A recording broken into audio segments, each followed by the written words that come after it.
अभी हम वैष्णो देवी माता रानी के द्वार पे जा रहे हैं। हम लोग 40 लोग हैं, काठमांडू से आए हैं हम लोग।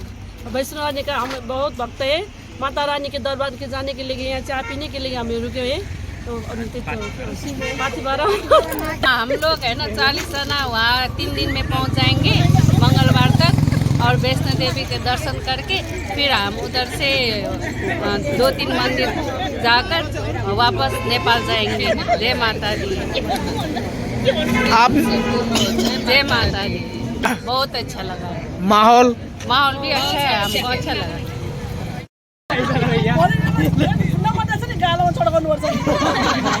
दुईजना फटाइहरू भने तपाईँ र म अरे कि कसो दिन आउला नि हो अहिले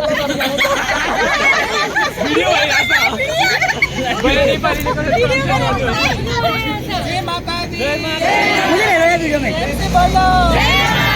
हम भी बोले जय माता दी। सबजन बोलो जय माता दी। के बोलो जय माता दी। इसलिए बोलो जय माता दी। आगे बोलो जय माता दी। वैष्णो रानी जय माता दी। माँ बोली जय माता दी। माँ भर दो झोली जय माता दी। छोड़े दर्पण जय माता दी। दीदी दर्शन जय माता दी। जयकारा सेना वाली ना बोल साथे दरबार की जय